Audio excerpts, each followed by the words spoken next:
Okay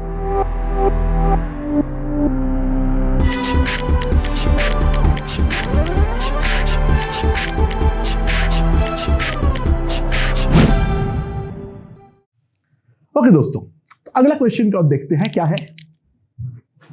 ये ए जो है एक पॉइंट है और यहां पे एक दूसरा पॉइंट है बी। एक particle of mass M A से प्रोजेक्ट किया गया है बी की तरफ। बी पे भी एक मास है, वो है उसका मास 2m। जिस इंस्टेंट पे मैंने ए को प्रोजेक्ट किया उसी इंस्टेंट पे मैं 2m को भी इनिशियल जीरो वेलोसिटी के साथ ड्रॉप कर दिया। तो जो सवाल पूछा गया है वो ये है, जो कब ये दोनों मीट करेगा, और मीट करने के बाद अगर कंबाइंड मास दोनों कोलाइड करता है, दोनों साथ में स्टिक कर जाता है और हॉराइजॉन्टली मूव करता है, तो वो जो कॉमन मास है 3m का, उन दोनों का वेलोसिटी कितनी होने वाली है।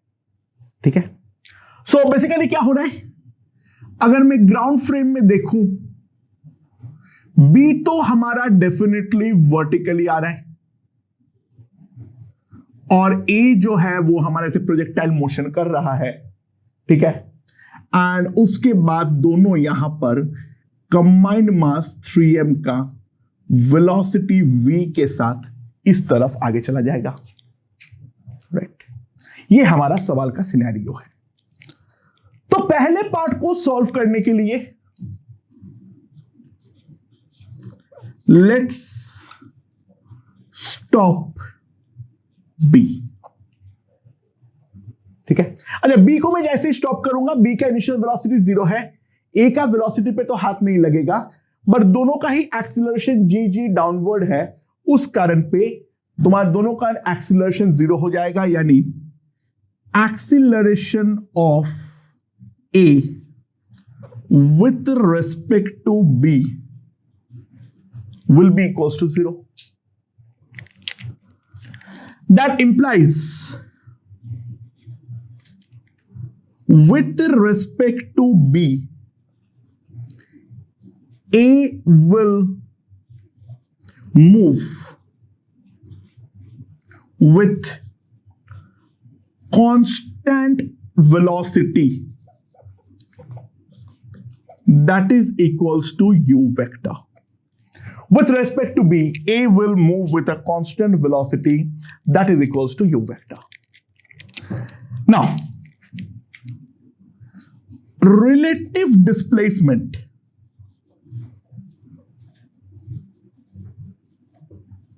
of B with respect to A, that is equals to D. Relative displacement of B with respect to A is equals to D. और जो रिलेटिव वेलोसिटी है वो u पे फिक्स है। तो पहला पार्ट का सवाल तो डायरेक्टली हमारे पास आ जाएगा, जो t will be simply equals to u by t. The time t will be simply equals to u by t. That's for sure. ठीक है, okay. So now, अब क्या है हमारे पास, सेकेंड वाले पार्ट के लिए हमें दोनों का ट्रू वेलोसिटी पे तो जाना ही पड़ेगा। इनफैक्ट और एक चीज, हमें यहां पर दो कंपोनेंट पे रिजॉल्व तो करना पड़ेगा।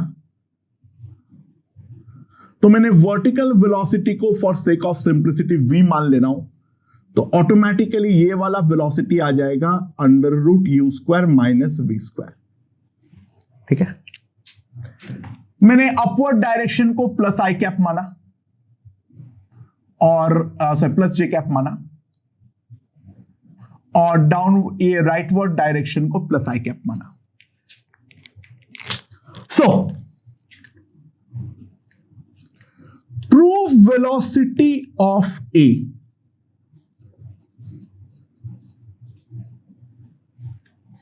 जो हमारा va होगा, that will be √ u² minus v² into I cap plus v minus gt। इसको T0 बोल दो इंटू जे कैप। ये हमारा ट्रू वेलोसिटी ऑफ ए होगा एट एनी जनरल इंस्टेंट। और true velocity of B, true velocity of B, VB vector equals to minus JT, J cap, right? Okay. So, at instant of collision,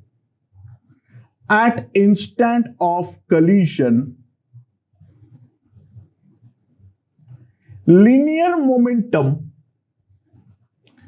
the linear momentum of A and B will be conserved.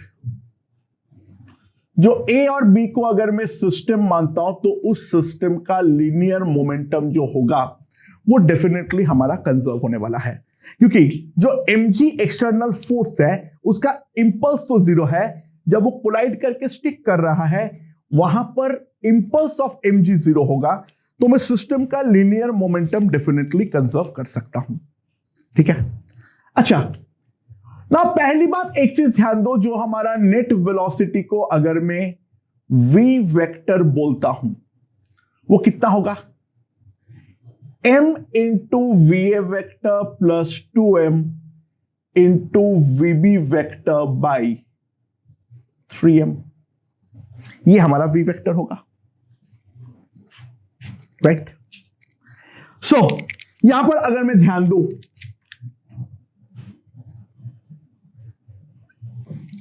that is VA vector by 3, that is under root u square minus v square by 3 into I cap, और इसको मैं m से multiply करूंगा, इसको 2m से multiply करूंगा और 3 से डिवाइड करूंगा, तो मेरे पास j कैप के अलोंग जो आ जाएगा that will B v by 3 minus gt into j cap. ठीक है, टी मतलब यहां पर टी नॉट, क्योंकि कोलिजन के इंस्टेंट के बारे में बात कर रहा हूं तो यहां पे है टी नॉट ना। ये बोला है जो ये हॉराइजेंटली फ्लाई ऑफ करता है, तो ये वाला टर्म जो है वो डेफिनेटली हमारा जीरो है, यानी v by 3, इसको मैं v डैश मानता हूं, सॉरी थोड़ा सा गड़बड़ हो गया है, मैं दो जगह पे v मान लिया हूं, sorry. So v by 3 minus gt naught, that is equals to 0. तो मेरे पास जो v का वैल्यू आएगा that is 3 into gt naught and t naught is u by d, तो 3 g u by d।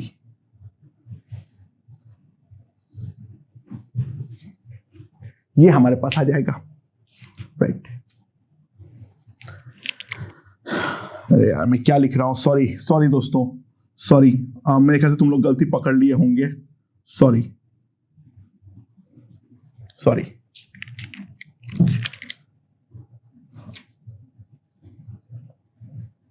ठीक है,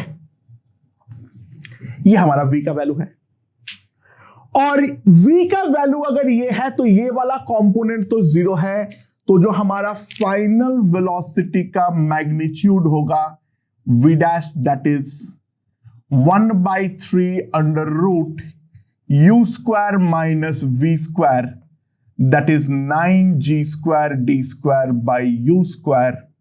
तो v डैश का वैल्यू मेरे पास आ जाएगा 1/3u under root u to the power 4 minus 9g square into d square. ये हमारा v डैश का वैल्यू है। मेरे ख्याल से ये चीज समझ में आया होगा, sorry for this calculation mistake. ठीक है, तुम लोग समझ में आ गया होगा, वहां पर मैं छोटी सी गलती कर दिया था। ओके, अगले क्वेश्चन की ओर बढ़ते हैं। लेट्स सी उस वाले क्वेश्चन में क्या बोला हुआ है।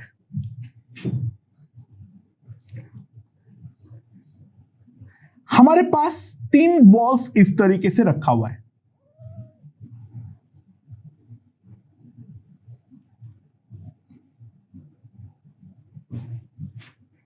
ठीक है। ये वाले का मास है m, ये वाले का मास है m, ये वाले का मास है 2m. This is kept on a smooth horizontal table. This is kept on a smooth horizontal table. ठीक है. So मैं एट एन इंस्टेंट यहां पर 2m को एक वेलोसिटी दे देता हूं v0, समथिंग लाइक दिस. ठीक है. पूछा गया है find the relative velocity of 2 small m's when they are about to collide. जब ये दोनों मास के बीच में कोलिजन होने वाला होगा, उस इंस्टेंट पे हमारा जो दोनों के बीच का रिलेटिव वेलोसिटी होगा, वो रिलेटिव वेलोसिटी हमारा कितना होने वाला है, ये सवाल हमें पूछा गया है. तो किस तरीके से हम इस सवाल को सॉल्व करेंगे उसके बारे में सोचते हैं. अच्छा, व्हाट विल हैपन, मैं जैसे ही इसको आगे वेलोसिटी दूंगा तो ये दोनों स्ट्रिंग तुरंत कुछ एंगल बनाएगा, जिस कारण पे ये दोनों मास थोड़ा राइट और लेफ्ट की तरफ आएगा, और साथ ही साथ इन दोनों का भी एक अपवर्ड वेलोसिटी डेफिनेटली क्रिएट होने वाली है. ठीक है. तो जैसे जैसे ये आगे बढ़ेगा वैसे वैसे हम देखेंगे तो डेफिनेटली दोनों स्ट्रिंग जो है वो ऐसे गोल घूमते हुए नजदीक आएगा. तो अगर मैं इंस्टेंट ऑफ कोलिजन के बारे में बात करूं तो ये मेरा 2m है और ये है मेरा दोनों धागा.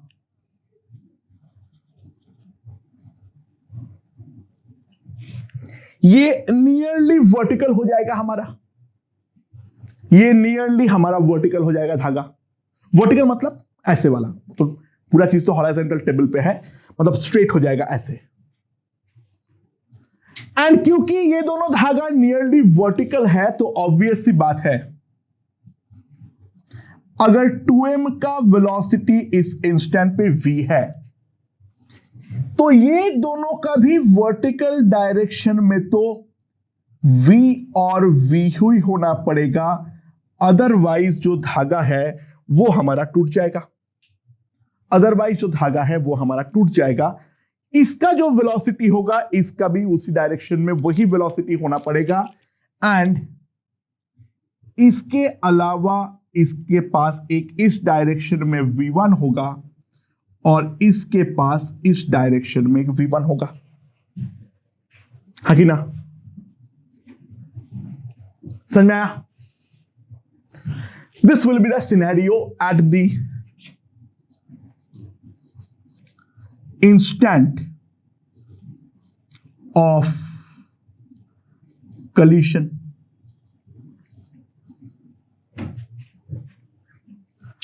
Okay,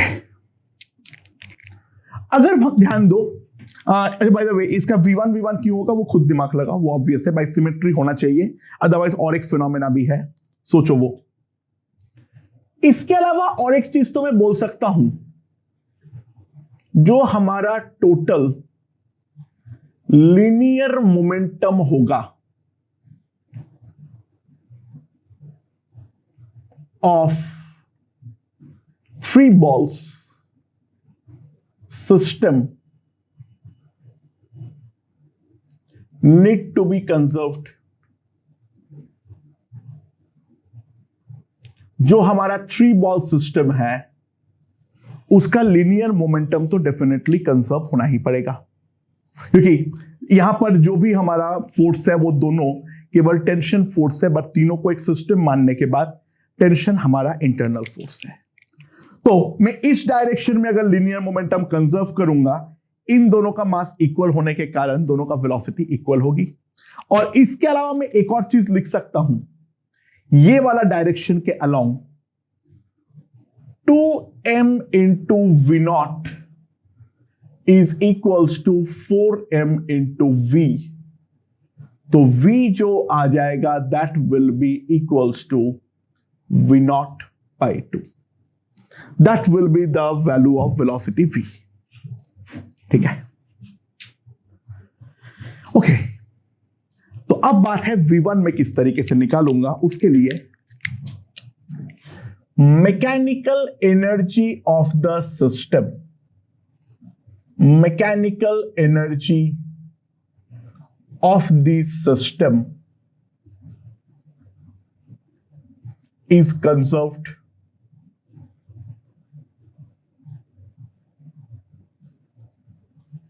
right.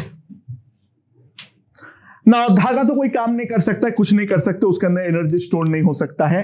तो मैं सिंपली एक चीज बोलूंगा, जो हमारा इनिशियल काइनेटिक एनर्जी है that is half into 2m into v not square, that's the initial kinetic energy, that must be equals to the final kinetic energy. देखो 4m मास के पास v तो है ही है, plus 2 into half into m into v1 square. इसको मैं definitely लिख सकता हूं, राइट। सो यहां से अगर मैं हाफ को पहले काट दूं और m को उसके बाद काट दूं, तो 2v not square equals to 4 into v square, v not by 2 का whole square plus 2 into v1 square. ये हमारा v नॉट स्क्वायर होगा, ये हमारा कितना हो जाएगा। So v not square equals to 2v1 square, so v1 equals to v not by √2। v1 जो होगा वो होगा हमारा v1 बाई √2। तो जो हमारा रिलेटिव वेलोसिटी होगा v relative, that will be 2v1 and that will be equals to √2 into v naught। जो रिलेटिव वेलोसिटी होगा that will simply come out to be equals to √2 into v naught। मेरे ख्याल से ये चीज हमारा समझ में आ गया होगा।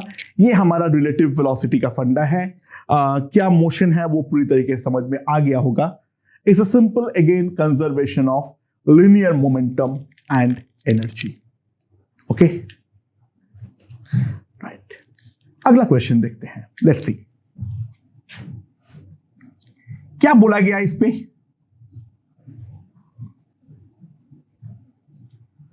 हमारे पास एक स्मूथ हेमिस्फीयर है, हमारे पास एक स्मूथ हेमिस्फीयर है,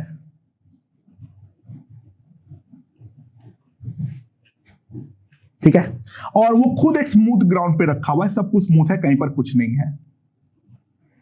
हेमिस्फीयर का मास है 2m, इसके ऊपर एक छोटा सा बॉल रखा हुआ है ऑफ मास m।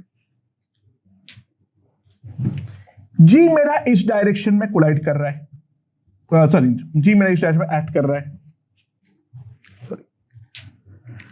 नाउ इस हेमिस्फीयर का जो रेडियस है दैट इज r, ठीक है।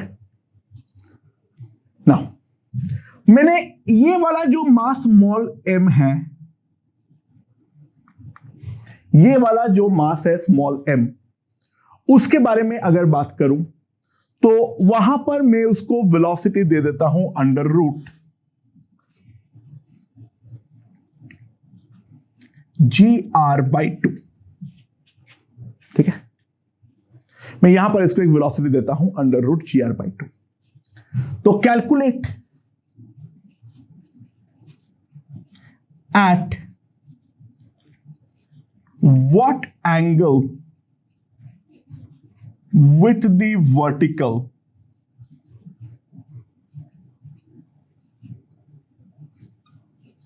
Calculate at what angle with the vertical.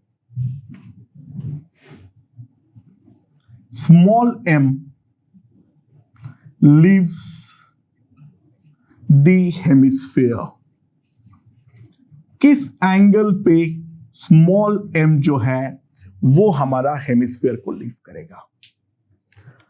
Okay दोस्तों, ध्यान देना एक चीज, जैसे ही m मूव करेगा तुरंत नॉर्मल इस डायरेक्शन पे लगाएगा m, जिस कारण पे 2m हमारा लेफ्ट की तरफ स्लाइड करेगा। ठीक है, सो किसी भी इंस्टेंट पे जब तक कांटेक्ट नहीं छूटता है, कांटेक्ट नहीं छूटने के दौरान एक बात तो ऑब्वियस है,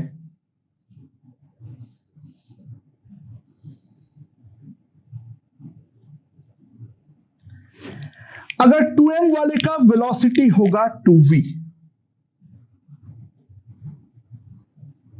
वो क्यों लिख रहा हूं, सॉरी क्या लिख रहा हूं, 2m वाले का वेलोसिटी है अगर मान लो इस तरफ v1, वो तो हॉरिजॉन्टली मूव कर सकता है। जो ये m वाला होगा, कांटेक्ट रखने के कारण उसके पास भी एक वेलोसिटी होगा v1, और इसके अलावा टेंजेंशियली इस डायरेक्शन में एक वेलोसिटी होगा v2। टेंजेंशियली इस डायरेक्शन में एक वेलोसिटी होगा v2। ठीक है, और अब मुझे निकालना है जो कांटेक्ट लूज कहां पर होने वाला है। ध्यान देना, at instant of contact loss, जो दोनों के बीच नॉर्मल रिएक्शन होगा, that normal reaction will be equals to 0। अच्छा, अब नॉर्मल रिएक्शन का 0 होना एक इंपॉर्टेंट बात है। अच्छा, ये m का जो असली में ग्राउंड फ्रेम में मोशन है वो काफी कॉम्प्लिकेटेड है। It's not a circular motion. Circular motion इस हेमिस्फीयर के फ्रेम में है, बट हेमिस्फीयर का फ्रेम जो है वो खुद हमारा एक एक्सिलरेटिंग फ्रेम है, यानी नॉन इनर्शियल फ्रेम है, तो मैं direct Newton's laws of motion तो नहीं लगा सकता हूं। ठीक है, बट एक फायदा है, वो क्या है? जिस इंस्टेंट पे कांटेक्ट लूज हो रहा है उस इंस्टेंट पे नॉर्मल फोर्स 0 हो जा रहा है, यानी ये अब उस इंस्टेंट पे एक्सिलरेट नहीं करेगा। तो उस इंस्टेंट पे अगर एक्सिलरेट नहीं करेगा, मैं सिंपल सी बात है एक चीज तो बोल सकता हूं, जो ये वाला फ्रेम हमारा इनर्शियल बन जाएगा। यानी मैं सिंपली एक चीज बोल रहा हूं, the hemispherical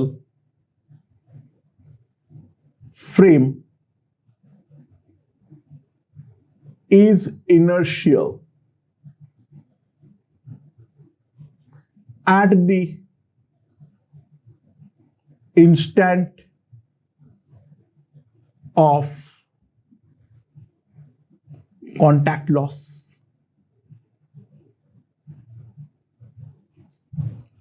at the instant of contact loss ये वाला फ्रेम जो होगा वो डेफिनेटली हमारा इनर्शियल बन जाएगा, एंड दैट मीन्स मैं उस इंस्टेंट पे डेफिनेटली उस फ्रेम के अबाउट पूरा फोर्स इक्वेशन यानी एनएलएम अप्लाई कर सकता हूं। That's a very very very very crucial point. So ध्यान देना, अगर मैं इस फ्रेम के बारे में बात करूं,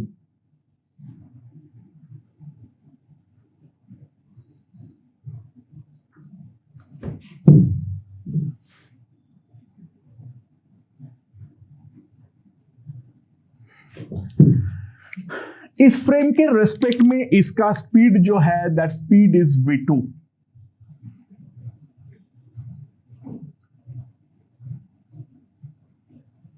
यहां पे जो भी एंगल है थीटा, नॉर्मल इस इंस्टेंट पे 0 है, तो इसके ऊपर लग रहा है एक mg, बस that's it. Now that mg has two components like this and this. ये एंगल थीटा, तो ये वाला एंगल भी थीटा।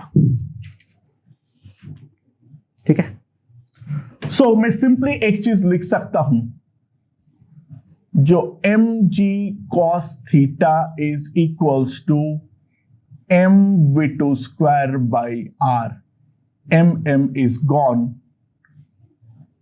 तो V2 is equals to under root G R cos theta.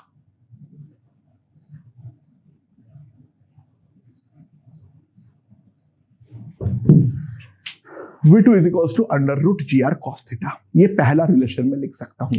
Inertial frame है तभी मैं फोर्स एनालिसिस कर पाया, अदरवाइज स्यूडो फोर्स लगाना पड़ता। It is going to be horrendous. अच्छा, दूसरी बात, इन दोनों का लीनियर मोमेंटम डेफिनेटली हमारा कंजर्व होने वाला है। एंड ध्यान दो, अगर मैं इसके बारे में देखूं, हॉराइजेंटल लीनियर मोमेंटम कंजर्वेशन, इसमें क्या लिख सकता हूं?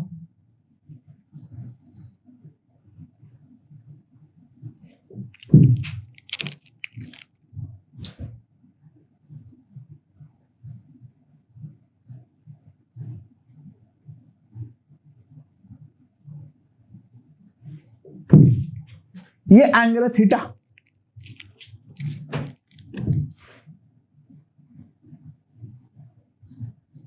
ये थीटा, ये 90 minus theta, so this is theta. ठीक है। सो इसको अगर मैं सिस्टम मानता हूं तो यहां पर इसका है V1, इसका भी एडिशनल V1 तो है ही है, तो मैं राइट हैंड साइड को अगर पॉजिटिव मानता हूं तो m into root over G are by two, m is into root over gr by 2 is equals to m into v2 cos theta minus v1 minus 2m into v1। ठीक है। सो m cancels, so v2 cos theta minus 3v1, that is root over gr by 2. That is the second equation.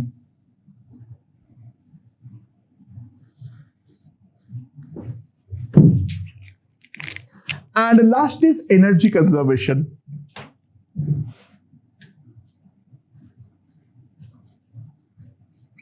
और वो क्या होगा?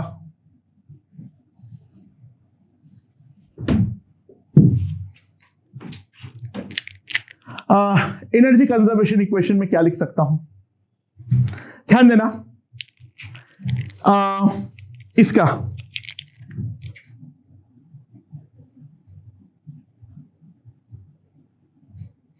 ये angle अगर theta है तो V1 और V2 के बीच का एंगल कितना है? यहां पर देख लो, ये V1 है और ये V2 है, तो अगर हम ध्यान दें दिस इज 90 माइनस थीटा। ठीक है, ये हमारा है 90 माइनस थीटा और ये एंगल है 90, तो दोनों के बीच का जो एंगल होगा that will be simply 180 minus theta. Okay, so जो हमारा इनिशियल काइनेटिक एनर्जी है that is half into m into g are by 2 है, प्लस जितना पोटेंशियल पे लॉस हुआ है, प्लस जितना पोटेंशियल पे लॉस हुआ है। पोटेंशियल पे लॉस कितना हुआ है ध्यान देना, ये हमारा है पूरा r और ये हो जाएगा r cos theta, that is mgr into 1 minus cos theta, that is equals to half into 2m into v1 square, half into m into इसका स्पीड का स्क्वायर, सो वो कितना हो जाएगा v1 square plus v2 square plus 2v1 v2 cos 180 minus theta, तो minus 2v1 v2 cos theta. ये हमारा energy conservation equation है, राइट। सो चलो पहले m तो काट दो, और एक बार पूरा इक्वेशन को 4 से मल्टीप्लाई कर दो, GR plus 4GR into 1 minus cos theta, ठीक है, प्लस इक्वल्स टू यहां पर आ जाएगा 4v1 square, half 2m into v1 square, 4 से मल्टीप्लाई करूंगा तो 4v1 square plus 2v1 square, तो ये दोनों मिला के हो गया 6v1 square plus 2v2 square minus 4v1 v2 cos theta. अच्छा, v2 का वैल्यू तो मैं डायरेक्टली लिख सकता हूं GR cos थीटा, ठीक है, और v1 और v2 में मेरे पास एक रिलेशन है, ठीक है। सो अब मैं बेसिकली v1 को एलिमिनेट करूंगा और v2 को का भी वैल्यू डाल दूंगा, मेरे पास एक थीटा में रिलेशन आएगा और वो थीटा के रिलेशन से हम लोग यहां पर सॉल्व कर डालेंगे। We will get an equation in cos theta, बाकी सारे टर्म डेफिनेटली हमारा एलिमिनेट हो जाएगा। एंड मेरे यहां समझ में आ गया होगा, v2 का वैल्यू तो डायरेक्टली GR cos थीटा लिख दो, वो वाला मामला तो चिल हो गया। और जो v1 है that is v2 cos theta minus under root GR by 2, तो मेरे पास एक पूरा cos थीटा में इक्वेशन आएगा, सॉल्व टू गेट थीटा, ठीक है। Solving can be very very clumsy and tedious, but method of solving जो है वो हमारे लिए इंपॉर्टेंट था, ठीक है। वैल्यूज दे देने पे अच्छा हो जाता है क्वेश्चन, खैर कैलकुलेशन लेकर हम दिमाग कभी लगाते नहीं है। बाकी in general method of solving जो है वो मेरे ख्याल से हमें यहां पर समझ में आ गया है, ओके।